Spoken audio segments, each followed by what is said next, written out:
Hey everyone, it is Jaime Jo Wright here with Mad Lit Musings, and today I have with us Susan May Warren. Welcome, Susan. Hi, thanks for having me. It's great to be here. No problem. It looks like you're in sunny Florida I am. because you are wearing sleeveless shirts while I'm still dressed in flannel of Yeah. Wisconsin. It's nice when you get to be my age.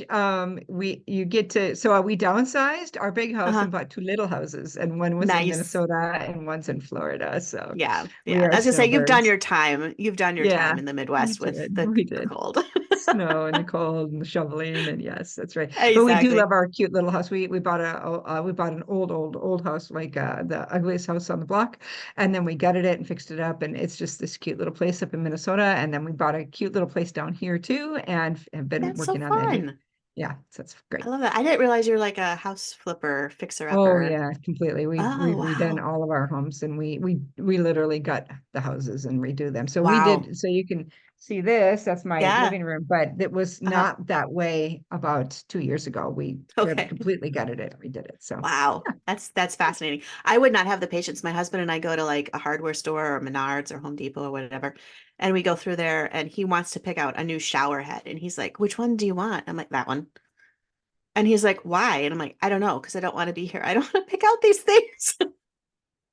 well, I usually create a design board of what I want, and then I Oh, go from that. Yeah, it helps a lot. So I'll yeah. figure out. So like this house has all like a lot of gold finishes, and I'm kind of going Okay. with an Italian vibe on the Ooh, inside, yeah. some cool Yeah. art that we picked up overseas and stuff. So, Uh-huh. but then the other house is more of a Joanna Gaines's house. It's got more Sure. of the although I have a lot of it's not quite farmhouse. I'm not a huge fan of farmhouse, but it's got more of the Hmm. whites and the shiplap and that kind of Right, stuff. So right. Oh, that sounds anyway, great. Well, yeah. look at you.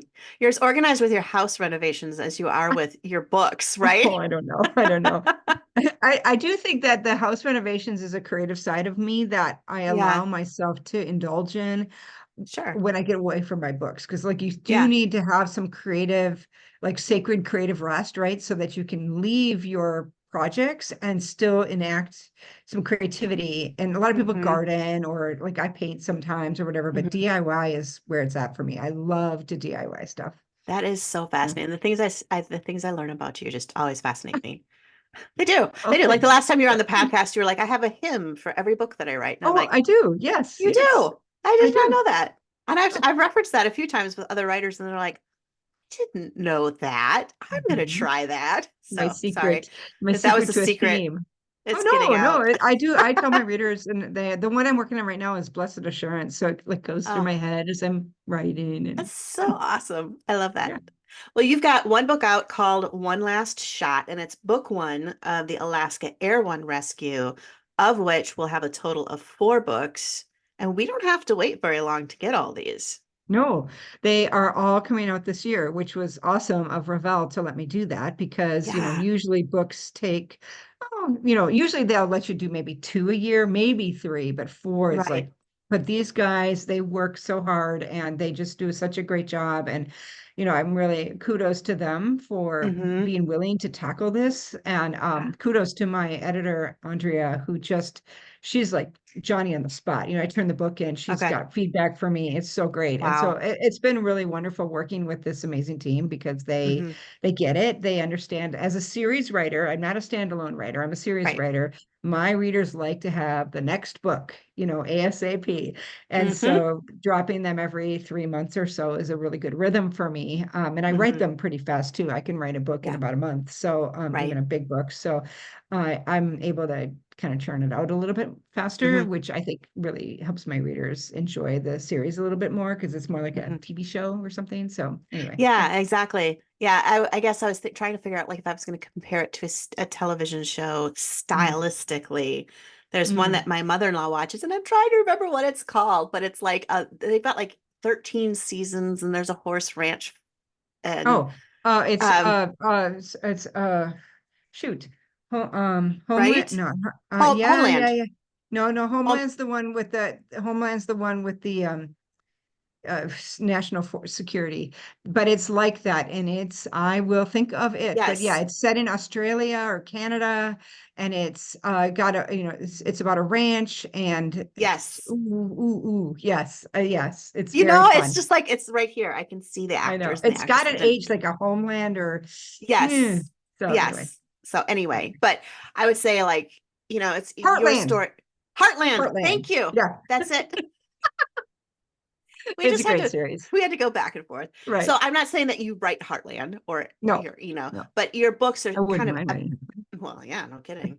But I don't know. Yeah, I think your books can give it a run for its money. But I mean, you've got No. kind of episodic books to a degree, Well, I right? have, yeah, I mean, every book is its own sort of story arc, right? So you've got, Right. but one thing I've done differently in this series, which I really love, is that I wanted the books to build on each other. So a lot of times, stories in a town or with a rescue team or something will have like this happens to this person, and then this totally different thing happens to this person, and whatever.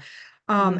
And I have written those kind of books where it's just like, here's a town and here's the people, and I call those book Right. collection books and Right. whatever.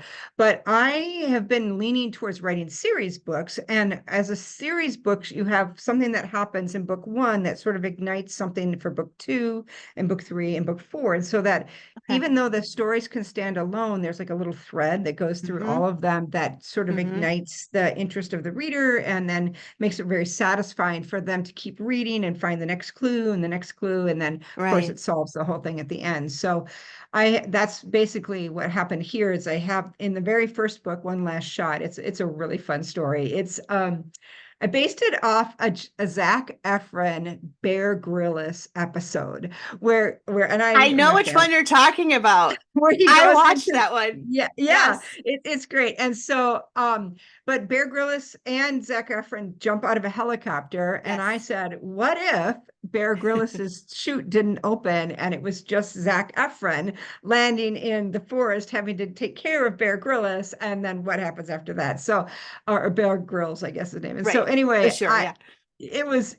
and so then from there I was like, who is this guy? And so I made him a country Yeah. music star named Oaken Of course. Fox, and then I was like, okay, then what happens? I need to hook him up with the search and rescue team. So Hmm. his producers like, let's do a reality show. So he hooks him up with the search and rescue team that actually rescues them. And so then he joins, and then there's this girl named Boo, who's my heroine, and she has a reason to hate reality stars and everybody. And Oh, so anyway, but she's the I trainer.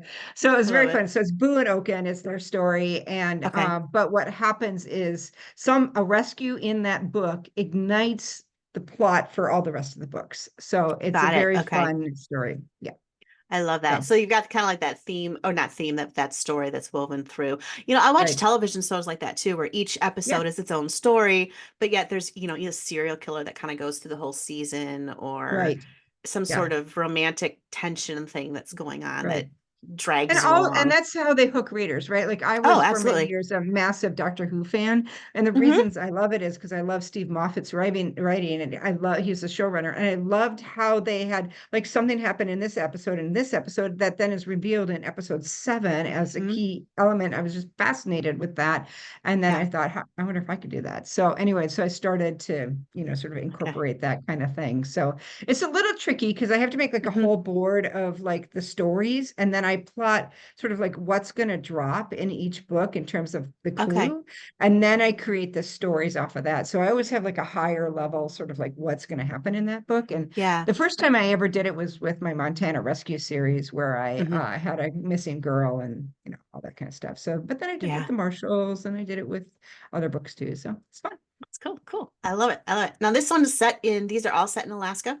Yeah, Is this also Alaska Airborne Rescue? Okay. Anchorage, Alaska. But there's a little town north of Anchorage called Copper Mountain Okay. that I've created, and it was part of my Alaska Fire series. And so Okay. they go back and forth between Anchorage and Copper Mountain. So that's kind Oh, of fun. fun. And my Sky King Ranch series, which was the one previous to this, also Hmm. is set in Copper Mountain. So people will kind of go back to the same location, see the same Okay. people, pull So you up got some things from cameos the from past. other books too, Oh potentially yeah, for showing sure. up. I always have those. And my readers love to find, they'll write to me and say, "Oh, I'm so glad I saw this person," or whatever. So Yeah. it's kind of Yeah. fun. Yeah. Little Easter eggs when you're reading a Yeah. Susan May Warren book and you're Oh, a, for a sure. Yeah. huge fan. I love it. I love it. Now, I know a lot of times with your books, you'll have like in the series you'll have they're all brothers and sisters or they're siblings or there's some sort of relation between the main characters. Is that the same with this or that is it different? It's both and. So Okay. this the leader of the team is named Moose Mulligan, and he's put together a search and rescue team. His brother is on the search and rescue team, but not the rest of the people are not siblings. And so you have a Okay. little bit of the family bit, but you also have kind of the found family where it's like, I don't know, like in Chicago Fire kind of thing, where it's like Right, a right. team, right? And then, but then we have other spin-offs of other family members that show up and different things like that. So Okay. yeah, I'm always Okay. looking at who are the siblings? What can I do with them? Yes, it's all intertwined. How can we make them more dysfunctional? Yes, and give them problems. And one of them has to be a Navy SEAL or a former Navy SEAL. Oh, right, right, right. We have to have those alpha males thrown in there too. Oh, absolutely. Totally alpha male. Yeah. Yes. In fact, your book covers are all Quite alpha male. like quite alpha male. Yeah, yeah. I love Mhm. that too because there's so many covers now that there seems like they're always the heroine on the front or something, and maybe Yeah. the guys in the backdrop, and then Yeah. there's a Susan May Warren book. You just know it's hers because it's like there's this really hunky hero on the front. You're like, oh, it's got to be Yeah, Susan's I'm book. like, Christians can like a good looking man on the cover. It's Yes, fine. Inside, it's a nice yes. clean read and it's good romance. It's godly romance, so but it doesn't mean we can't have good looking men on the covers. Right. It's And fine, they're right? real models. They're not AI either, which is quite Yeah. exceptional. Yeah, yeah. Oh, but the hunt. Oh, the hunt. My husband would come and be like, "What are you doing?" I'm like, "I'm looking for a cover model." He's like, "Mm-hmm." And I'm Uh-huh. like, "Honey, I can't put you on every cover. I gotta look."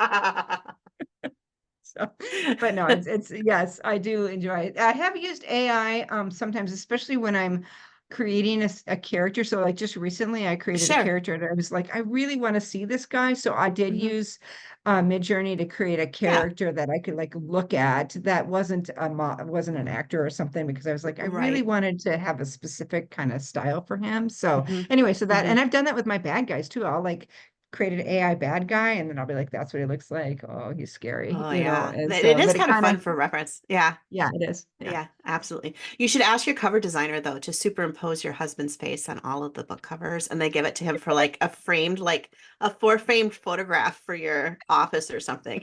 That's a super idea. I'm doing it. I'm doing it. That's a great Just like idea. superimpose it right in there. Yeah. You've got all these.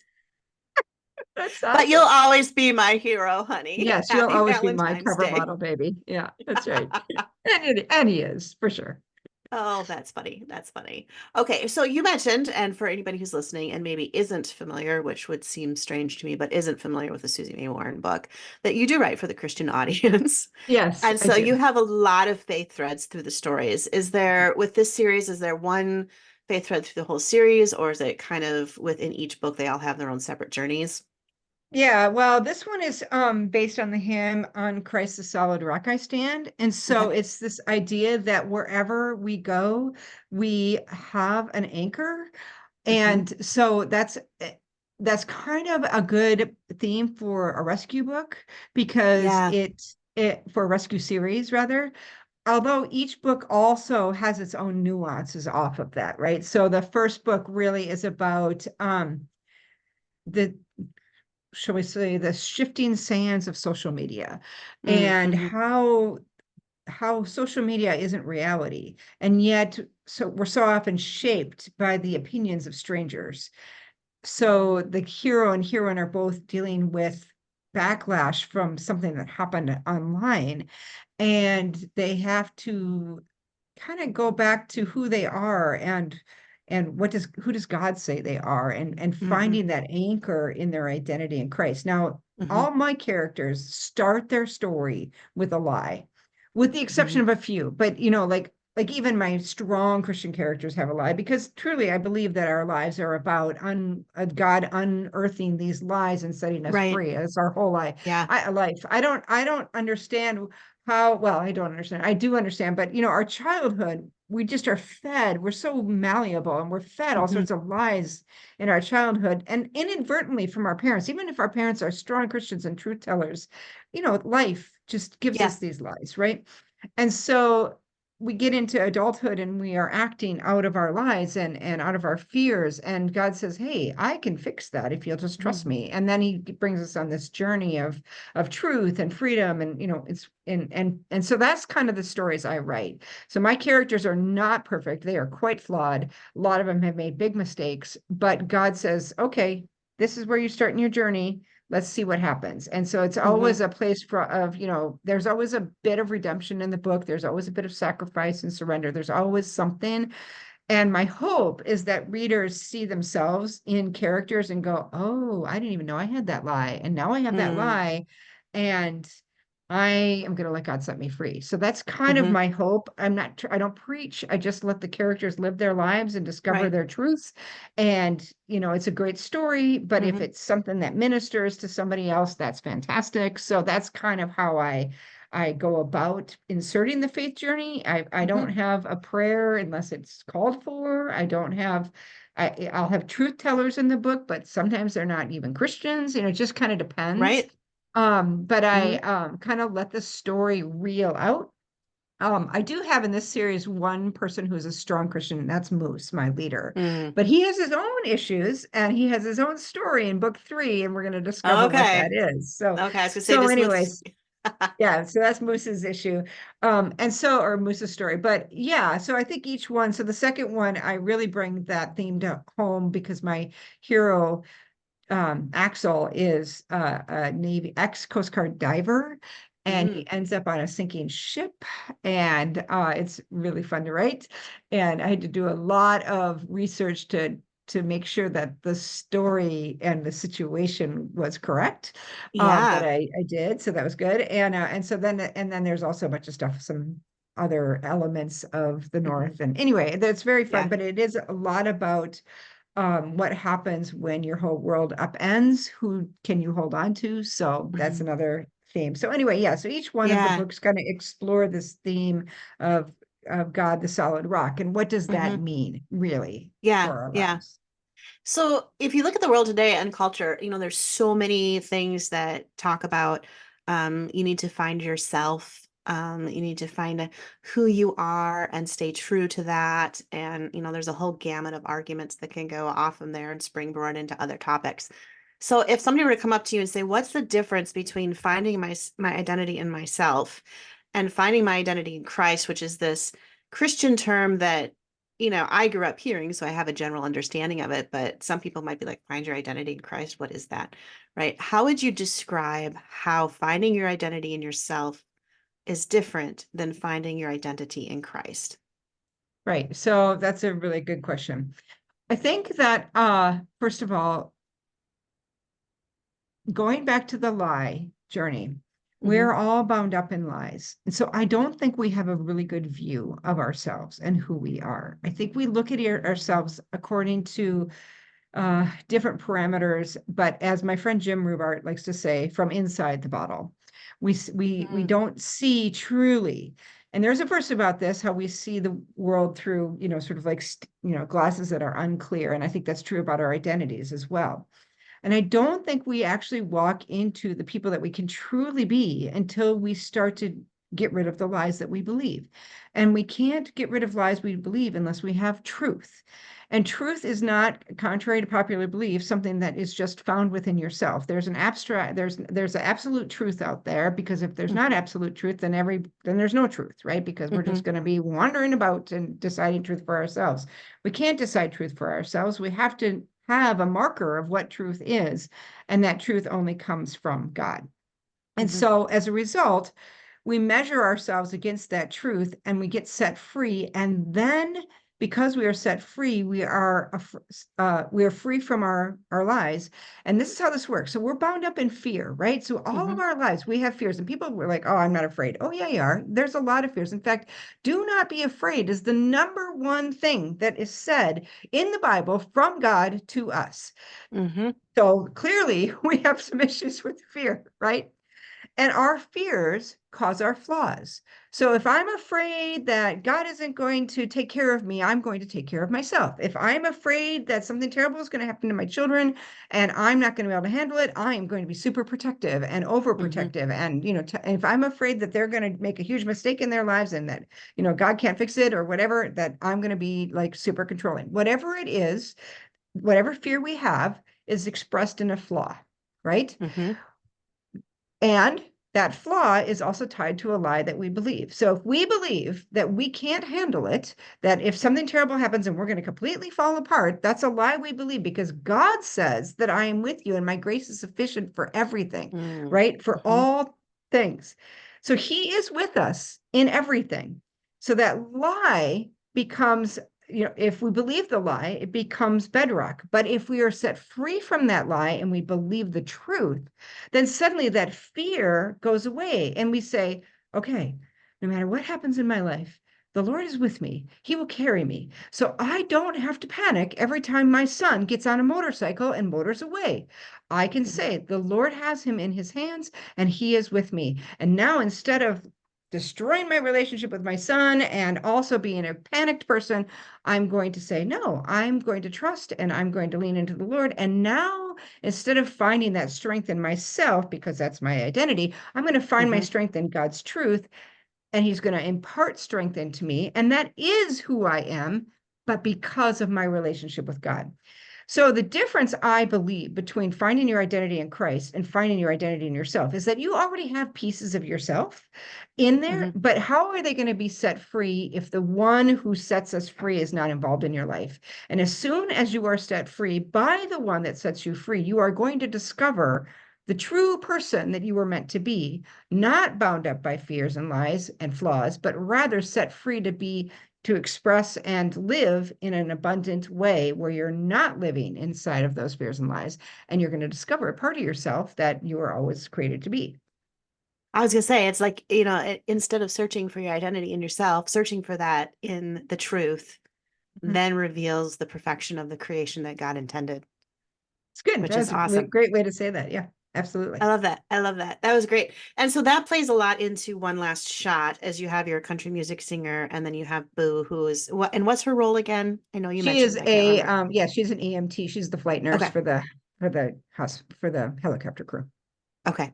And so they're both struggling with those lies in their past, then I'm Oh assuming. yeah, so Yeah. Boo is afraid to love because of something that happened in her past, and Mhm. she's called Boo for a reason. I was So going to that's part. ask, that was my next Yeah, question. yeah. She's a nickname. It's a nickname, Okay. and she goes by the nickname. She got the nickname in a positive way, and then Okay. it got morphed into something else. But she kept the nickname. So, Okay. but she doesn't see herself very clearly Mhm. and because of that she's afraid of relationships and letting herself out there and also doesn't trust very easily, so she is um it's a little bit of a grumpy sunshine where she's the grump and he's the sunshine because he's a Oh, very popular country music star and sure. everybody loves him. He's very handsome, all these kind of things, and so then she's like, oh great, I'm with this Mr. Sunshine. Anyway, but she comes around and then he's got his own issues based on his past and feeling like there's a dark moment story. Of course, in my Hmm. method, I have a dark moment story Right. for everybody, something that has rooted their lies and fears, and then a couple other stories along the way. So he's got a pretty significant story that readers who have read my books will suddenly connect with a little bit. Okay. It's connected to a character from the past, and so anyway, Ah, that's just a little another Easter egg for my little Easter readers. egg. But people that haven't read anything in the past, they're not going to miss anything. So anyway, that's Okay. fun. All But right. he's got to start. Both of them have to start walking in their true identities, set Hmm. free, Hmm. instead of who the world says we are. Because, and Mm. this drives me crazy. It's like, okay, who are you? Who do you? How do I say this? We measure ourselves according to what other people think we are. Right. But and maybe a little bit of what the internet says we are or Hmm. whatever. But that that's not truly who we are. And I do think there's this like dissonance where we know, but no, I was misunderstood. That wasn't me, right? Hmm. And Hmm. so we get frustrated with that. And the Bible also talks about God being the garter of our reputation. So when we Hmm. are also walking in freedom, we can trust our reputation to him too. So I could talk Yeah, about this all day. absolutely. I love it. I love it. I think it's great. I think it's absolutely great. Well, and I love it. It's funny because I was thinking the other day, I was watching a couple interviews with a specific famous actor, and I was getting curious about like their background, where they were from. It wasn't like a fangirl type of thing so much as, oh, this would be an interesting person to get to know, right? And so I'm Mhm, watching these little interviews, and every clip of the interview starts kind of getting repetitive. Like they start showing kind of the same thing, or the actor sort of repeating the same thing but in a different way. And after I mhm, watched several of them, I'm just kind of like, I don't have the slightest clue who this person is, because mhm, all those lines you could tell were just like stolen from past interviews and just repeated and regurgitated as a way to get through the promotion or the marketing mhm, or the mhm, publicity. And I was like, now I really want to get to know this person, because I mhm. never will through social media. Like I Right. never will understand who Mhm. they are and what makes them tick. Right. It's true. Yeah. There's been a recent slew of articles about fake social media influencers Mm-hmm. and how they, there's Yeah. one life that we see and then this is the real life, Mm-hmm. So Mm-hmm. Mm-hmm. I'm so over social media. Like I have literally, I mean, I will post pictures. I do it. Most of my communication is through my newsletter. So if people Mm-hmm. really want to know who I put pictures and personal life stories and also in my newsletter. I don't do it Mm-hmm. on social media because, it's Yeah. a jungle out there. It's a jungle. And it's getting thicker. It's Yeah. getting a thicker jungle. It's not getting like easier to navigate by any No, means. no, No, no. no. I was talking to a social media influencer yesterday, and she's got thousands and thousands of followers and such. And in my right early mind, I'm thinking, gosh, I wish I had as many as you do. And then she's thinking, well, I don't have that many. And then we were talking about how you gain followers and these accounts that are like viral and millions of people following you. Like half the stuff isn't even real. Like it's manufactured to beat the algorithms. And so I'm just like, that's so disappointing. Like you're watching all this stuff and it's like life just isn't real on the screen, no matter how you put it out there. And we spend so much time interacting with it, or at least I used to. I finally was Hmm. like, I'm done with this. I am so over the social media. I'll get on and I may like I have a small Facebook group that, I Sure. interact with my friends there or Hmm. whatever, but I tend to prefer the face-to-face stuff. So I'm Yeah. pretty intentional about trying to meet, with my friends face to Hmm. face and Hmm. or on Zoom or whatever, but Yeah. not necessarily. I mean, I interact with readers and stuff online, but I am not, I don't know. I just don't think it's healthy to want. I don't know. I'm Yeah. like, or Yeah. not to want, but just like, I don't want to interact with all these strangers that, and have them judge my life. I would Yeah. rather be Hmm. honest and write great books and have them go, wow, I really loved this story. And then talk it like we're talking about the Right. story. Yeah. Hmm. And although I will say that it's always struck me that when John the Baptist went out, he said, I am known to make him known. And that is sort of Mm. my attitude towards marketing, is that God has given me a book. I've spent a lot of time with him as we've worked on this book together, and it's come out. And I have a responsibility before him to tell people about it.